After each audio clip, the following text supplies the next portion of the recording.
Hi, this is a very simple tutorial. It's very good if you want to get started with procedural modeling in Houdini. It's super simple. We're going to model this dynamite. First, you need to drop a geometry node so we can go into the geometry context. And then we can add a line here. I'm not going to add every single node. I'm increasing the point a little bit here because in the sweep node, the point and the line are representing the rows and columns here are representing the columns.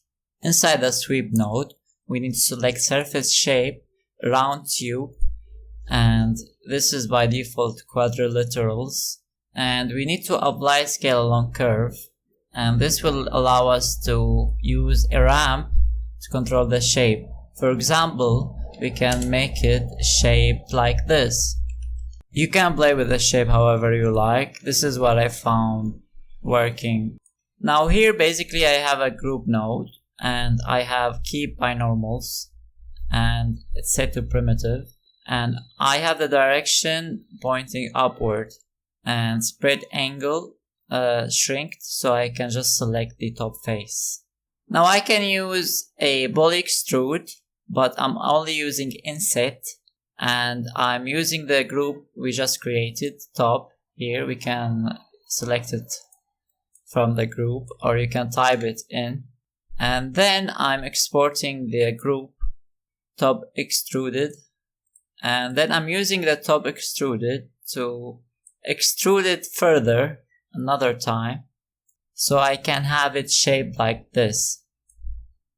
Then what I'm using a bevel, and I'm using maximum normal angle so I can only have the sharp edges being beveled, and I'm using multiple divisions as you can see so I can have a smooth edge.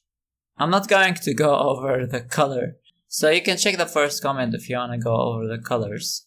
Now for the detonation chord, what I am doing here, basically have a circle, but I only have 3 divisions, and I'm copying to point, using copy to point. I'm using lines, and then I'm twisting the lines. Of course the lines has points in them. If you twisted them without having sufficient point, they won't form the proper shape, the spirally shape.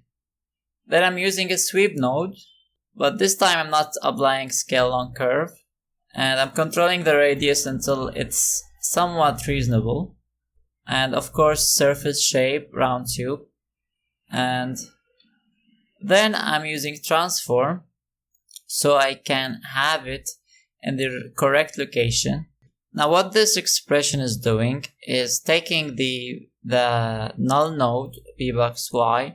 So after finishing the model, I dropped a null node and I named it bboxy, and it's getting the dy max, which is the maximum value of the bbox of the object on the y-axis. This is the minimum value and this is the maximum value, and this is where the origin of the object being placed on this point here. After that, basically I am scanning it down because it's really big, and I am using a bend. Capture origin, I'm also using the same expression, and direction is up, and length is basically the length of the...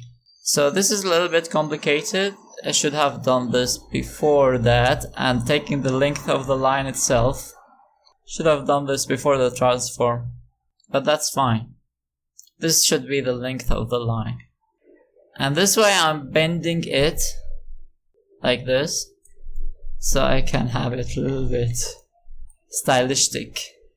So this has been the tutorial. Thank you for watching. Consider subscribing to the Polygon Academy and tell me down in the comment what do you think, and see you.